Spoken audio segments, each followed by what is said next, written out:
su amado pastor. Yo le estimo, aprecio tanto su liderazgo, su vida. Ahora, para tenerle nuevamente como un estudiante en Southwestern, en un programa de doctorado tendremos contacto, pero también a la misma vez aprecio tanto su liderazgo en la Convención de Iglesias aquí en Puerto Rico.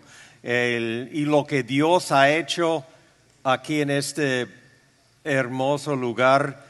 La última vez que estuve, las últimas 2 veces que estuve, puede imaginar, fue inmediatamente después de María. ¿Y qué ha hecho Dios en estos años?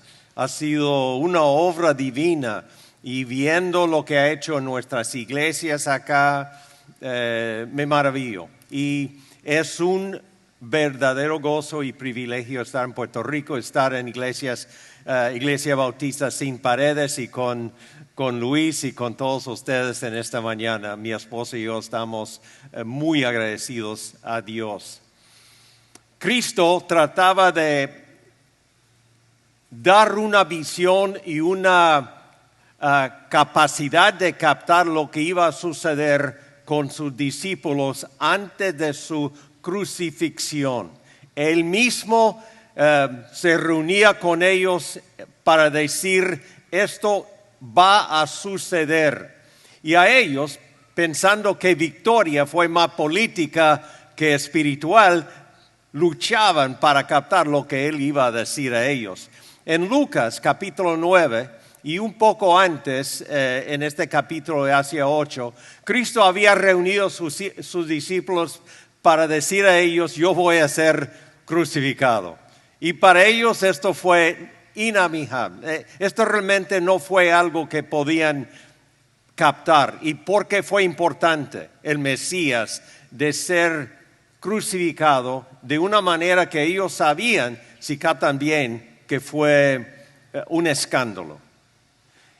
Y él se reunió con ellos, y después de comunicar con ellos lo que iba a suceder, este grupo pequeño de discípulos, él pasó probablemente a un grupo un poco más amplio, personas interesadas en oír, quizá algunos que seguían con sus familiares, pero un grupo un poco más amplio para comunicar una verdad que para nosotros vamos a examinar hoy en Lucas capítulo 9, versículo 23.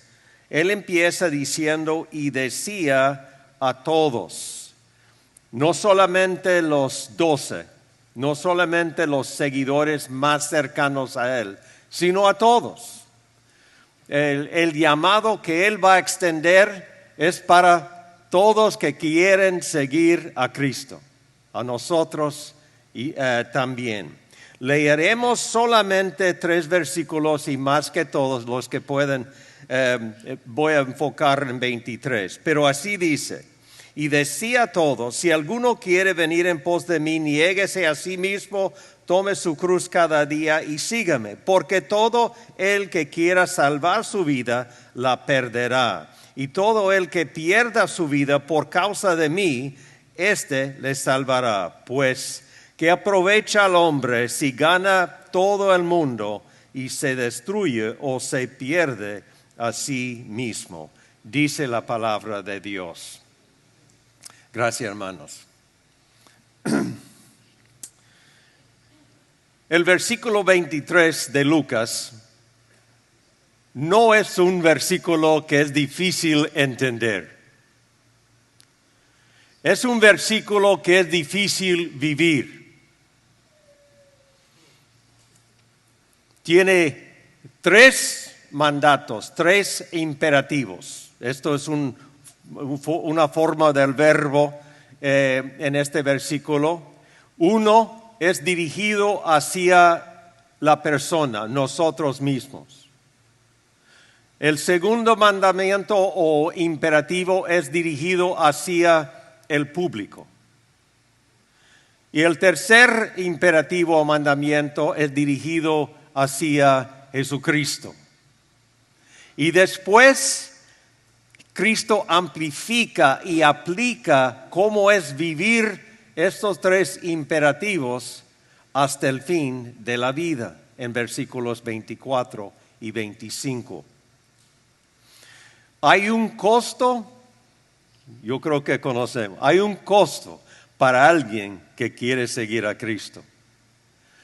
Hoy en día hay tendencia de tener doctrina o conocimiento que se llama cristiano, que es más mundano que es cristiano, que es más acomodada a un estilo de vida que realmente es mundana y autosatisfecho, que es satisfacer a Cristo.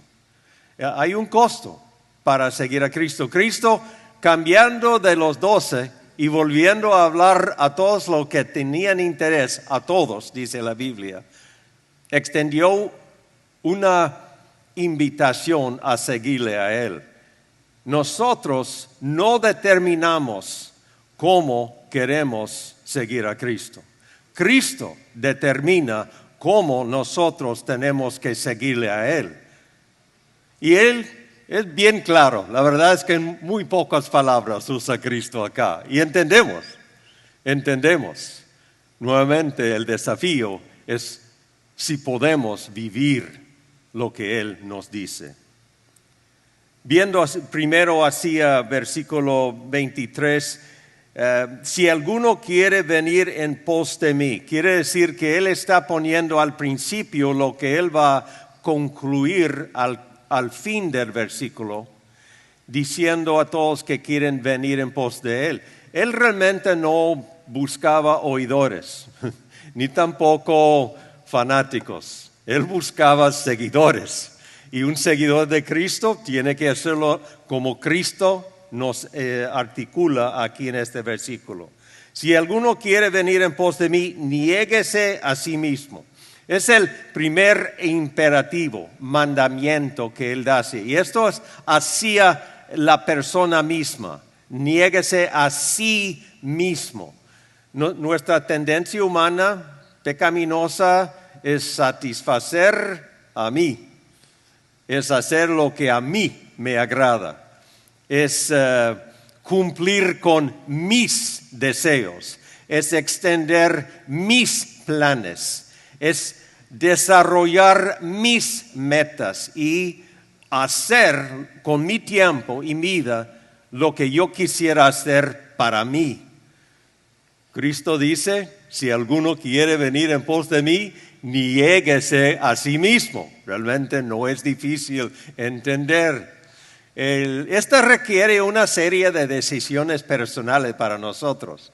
Esto requiere un estilo de vida un poco a la vez. Cuando determinamos con nuestra vida, nuestras actividades, nuestras metas, nuestro tiempo, nuestras relaciones con otros, de que no voy a perseguir con mi vida lo que simplemente me satisface y me agrada. Lo que voy a hacer es negar el yo, tanto que puedo dar el yo a Cristo, porque Cristo conoce lo que es mejor para mí y para ti. Y es negarse a sí mismo, es tomar decisiones no simplemente de no hacer ciertas cosas o de hacer otras, sino pensamientos, tiempo, de rendir a Cristo el control de mi vida, negarse a sí mismo. Hace años, yo creo que han visto, o algunos han visto la película Chariots of Fire. Fue una historia acerca de un atleta al nivel de los eventos olímpicos en 1920-23, hace un siglo. Él fue fue hijo de ministro en Escocia, y en aquel entonces en los eventos olímpicos para correr, fue atleta de correr. Él fue uno de los mejores en el mundo y posiblemente o probablemente para ganar en su evento el premio, la medalla de oro. Y él entrenaba y los eventos iban a suceder en Francia, en París. Y llegando en el barco de Escocia a Inglaterra, hacia cruzando el mar para llegar a los eventos, el comité de orden de los eventos olímpicos habían establecido el evento de él para domingo, que él no sabía. Y estaba allí con todo el equipo de Inglaterra, Escocia, allí en el barco, platicando de esto cuando el comité, los líderes le avisaron a él y él salió para estar solo y pensaba, toda mi vida he respetado el día del Señor, que el día del Señor es para adoración y es para Dios. Y toda mi vida he dicho esto a niños, jóvenes, los que están alrededor de mí. Y ahora, ¿qué voy a hacer? Él llegó a los oficiales de su país, de su equipo, con sus colegas, y dijeron con todo respeto, yo no puedo correr el domingo, no puedo participar en este evento que he entrenado tanto tiempo para hacer, porque este día pertenece a Dios y no lo voy a hacer. Esto es negarse a sí mismo. Y el comité de los eventos, bueno, el equipo de él y los oficiales de los países dijeron, bueno, ¿qué podemos hacer? Porque este joven no va a cambiar su decisión. Pero hubo otro evento, parte de un equipo, porque él fue un atleta increíble, y le pusieron como parte de equipo para otro evento que fue otro día durante la semana. Él corrió en este evento, el equipo ganaron ellos la medalla de oro.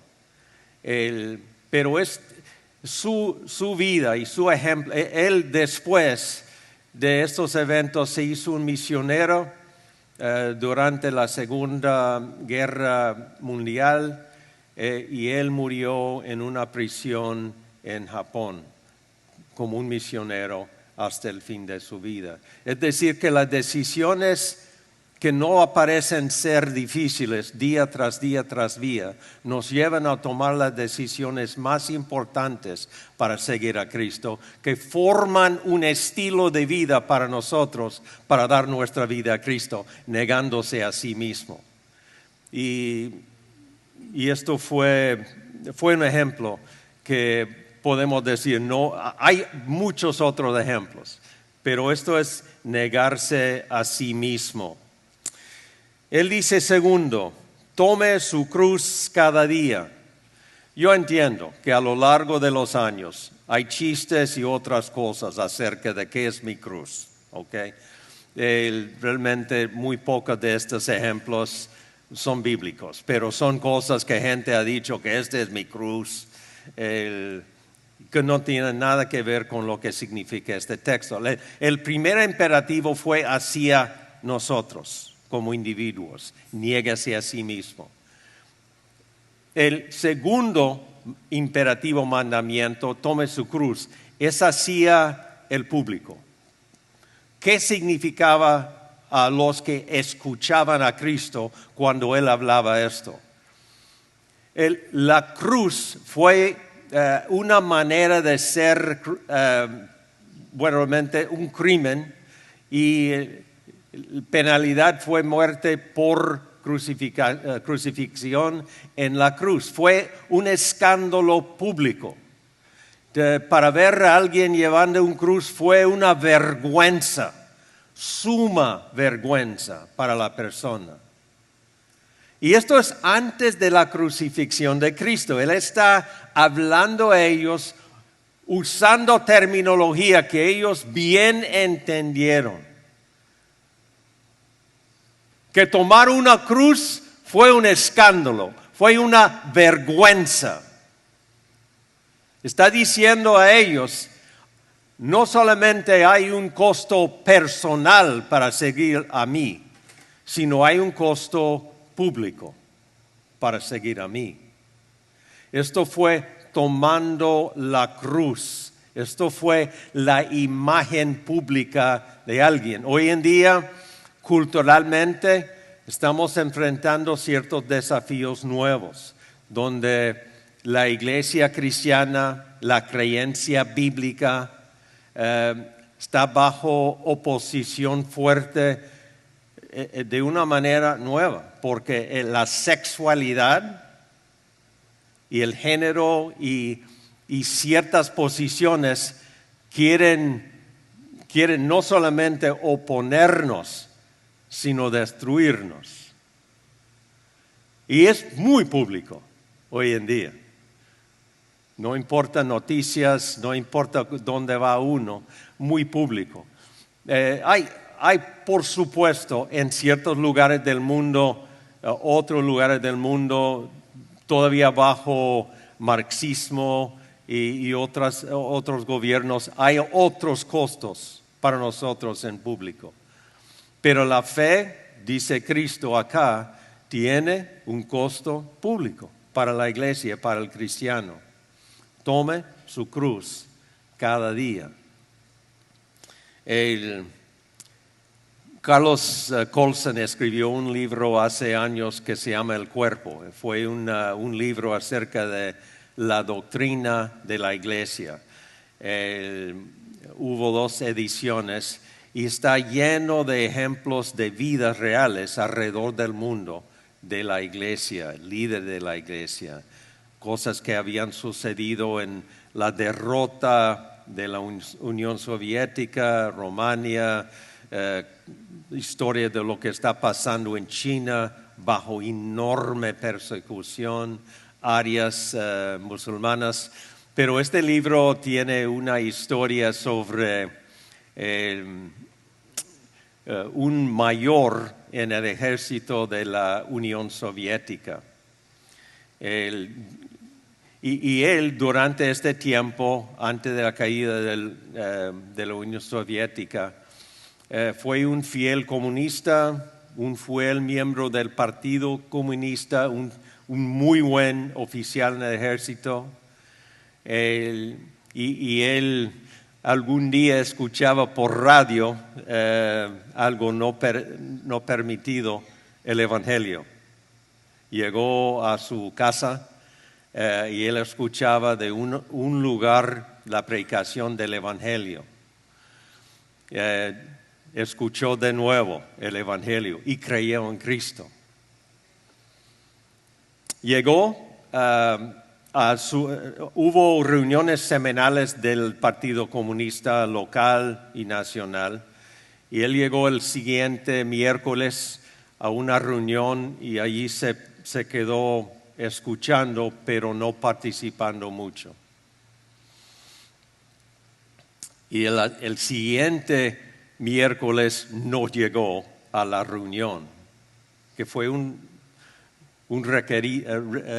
requisito para ellos, algo requerido. Y sus comandantes le llamaron para estar en la oficina con ellos y le dijeron a él por qué no asistió a la reunión del Partido Comunista la semana pasada, o fue el fin de semana, esta semana. Y él dijo: yo no soy ateo ahora, he creído en Jesucristo. Y ellos dijeron: esto no se permite, no se permite, no puedes. La siguiente semana tuvieron un evento público entre ellos. Hubo cosas militares allí, como un tiempo de algo público, un movimiento de ellos, gente allí en el estadio, mucha bulla, y le invitaron a él estar aquí. Su tropa estaban allí, batallones estaban allí, muchas personas, incluyendo su familia, Le llamaron a este mayor frente a los comandantes en público en medio de miles de personas.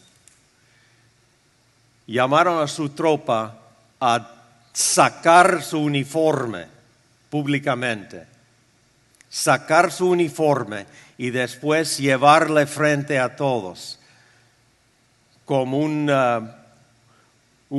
una declaración pública de quién es y cuán despreciado es él ahora. Le llevaron después a los baños de las instalaciones militares. Su comandante allí con él le dieron herramientas para limpieza de los baños y le dijeron a él, esto es su trabajo para el resto de su vida, limpiando los baños. Y fue peor lo que dijeron a él. Él se quedó como en este trabajo por el resto de su vida. Sin embargo, se hizo miembro de una comunidad de cristianos locales, no muy grandes en aquel entonces, que se multiplicaron. Él llevó una vida de testimonio, de gozo, de madurez, y fue una luz a través de los años a esta comunidad de cristianos y a otros para Cristo. Hubo un costo público para su fe. Cristo dice, si alguno quiere venir en pos de mí, niéguese a sí mismo, tome su cruz. Costo personal, costo público. Pero a la misma vez, el último imperativo, el verbo es un poco diferente que los primeros dos. Y es más perpetual, más continuo. Y podemos decir que hay un costo perpetual para siempre que sigue, porque el tipo de verbo que se usa da énfasis en que esto es para toda su vida. Y Cristo dice, y sígame. Realmente es una palabra muy fácil para nosotros captar las implicaciones espirituales. Tenemos que tomar de varias partes de la Biblia. Sígueme para ellos. Alguno de ellos fue un mandamiento para ellos seguir físicamente a Cristo, de seguir ahora con los discípulos, con los otros que le seguían. Para nosotros es seguir no solo el ejemplo de Cristo, sino los mandamientos de Cristo, de creer lo que Él dice porque Él es la verdad y hacer lo que Él dice porque Él es Dios el Hijo, y seguir a Él es un estilo de vida, de abrazar la verdad y vivir la verdad. Es para siempre. Los que quieren seguir a Cristo. Hay muchos ejemplos en la Biblia sobre personas que habían decidido dejar la vida vieja, empezar una vida nueva. No hay tiempo para relatar a todos ellos. Yo creo que conocen por sus propios estudios y años en la fe estos ejemplos. No es difícil entender qué hacer, hermanos. Oír la verdad, hacer la verdad, tomar decisiones de obediencia hacia Dios, hacia Cristo. Para nosotros es difícil de vivir, pero no de entender. Empieza con un estilo de vida tomando decisiones de obediencia a Cristo que aparecen no ser muy, muy importantes. Pero sí son importantes porque esto es como maduramos como un fiel seguidor de Cristo. Cuando uno empieza a aprender cómo manejar, hay ciertas cosas que hay que hacer primero antes de ser un buen piloto.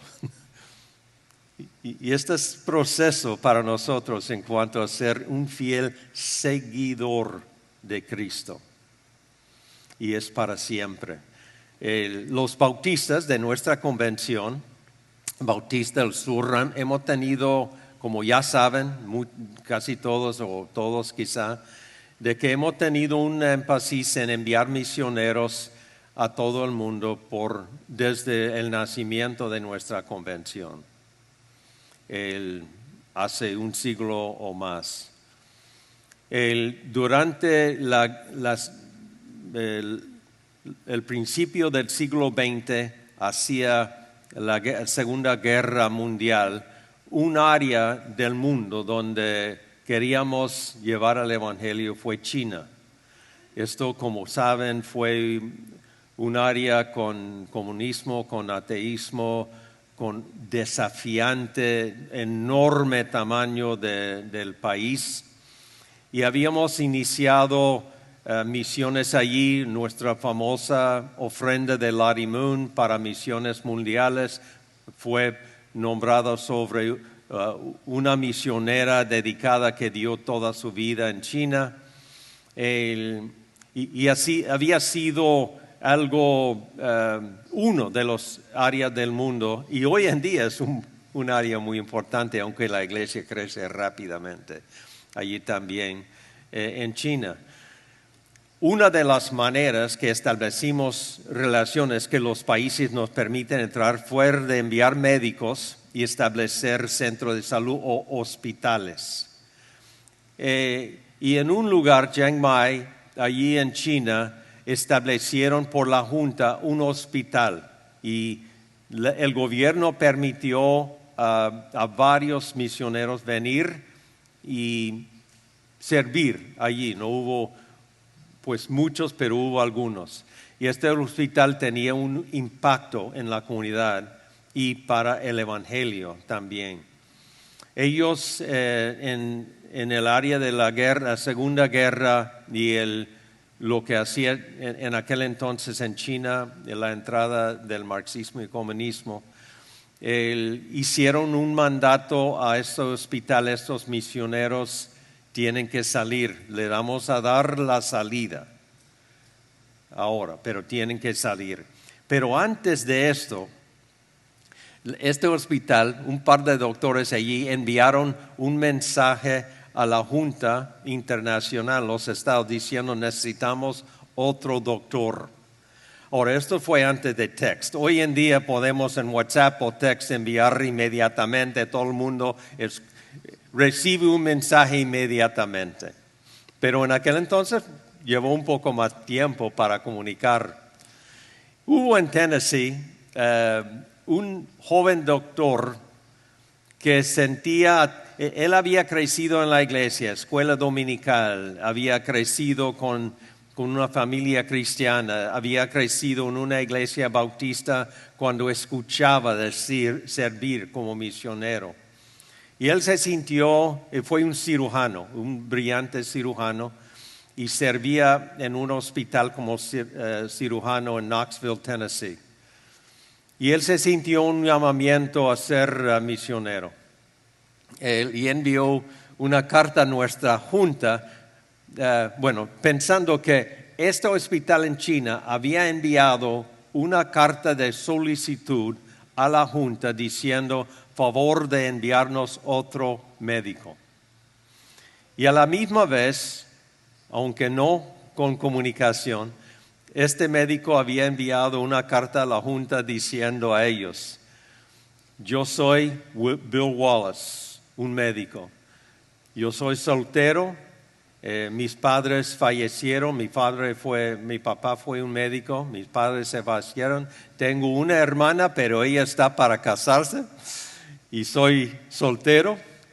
Y creo que Dios me llama a ser un misionero y él dijo, yo no soy muy bueno para hablar, ni tampoco soy muy bueno para enseñar, pero quizá Dios pudiera usar mi vida como un médico para avanzar al Evangelio. Y ellos dijeron, bien, y llegó la carta de China solicitando a un médico y por barco unos meses después llegó Bill Wallace a China, a este hospital. donde se quedó sirviendo hasta este momento, cuando los que tomaron control del país dijeron, ustedes pueden salir, pero si no salen, no van a salir. Y él dijo, mi compromiso es permanecer. Mi compromiso es seguir. Dios no me ha llamado a no seguir. Y él se quedó y murió en una prisión en China como misionero unos años después. Es decir, que el llamamiento, sígame, es un llamamiento perpetual, es un llamamiento hacia el fin. Y esto es más que todo lo que dice este breve versículo para nosotros. Hay un costo, pero lo que no habla son los tesoros de lo que nosotros tenemos en Cristo. Elizabeth Elliot dijo una vez que si solo pudiéramos tener una visión de la grandeza del cielo y estar con Cristo toda la eternidad, no habrá ni una pequeña dificultad en tomar las decisiones, porque habríamos podido de ver lo que tenemos en Cristo, lo que tenemos en los cielos, lo que es la vida eterna. El costo es alto, pero la ganancia en Cristo es mucho más alto para nosotros. Vale la pena. Ha sido un himno bien conocido, cante bien conocido. He decidido seguir a Cristo, no vuelvo atrás, no vuelvo atrás. Y esto es parte de este texto, de seguir a Cristo. El costo hay. Lo que recibimos tiene un valor infinito y vale la pena tomar decisiones de seguir a Cristo. Costo personal, costo público, costo perpetual. Sin embargo, costo que vale la pena tomar. Amantísimo Dios, tú eres tan grande para con nosotros. Gracias por el exaltado Cristo. Gracias que tú nos llamas a ser seguidores tuyos. Y no hay ningún llamamiento en el mundo más alto de ser tu seguidor, tu discípulo, Jesucristo. Danos a través de tu poderoso Espíritu Santo la capacidad de obedecerte, de entenderte y de vivir la vida que tú nos llamas a vivir. Derrame sobre esta amada congregación un poder espiritual para glorificar a ti, vivir según tu palabra y vivir una vida abundante, sabiendo que algún día estaremos contigo para siempre. Y no hay un costo aquí que no vale la pena para llegar y estar en tu reino. Gracias por tu gracia. No podríamos hacer nada sin lo que haces en nosotros. Siga derramando también tu poder y tu espíritu sobre tu siervo, Pastor Luis, en este lugar. A ti sea la gloria, que sea exaltado Cristo. En el nombre de Cristo oramos. Amén. Pastor Luis.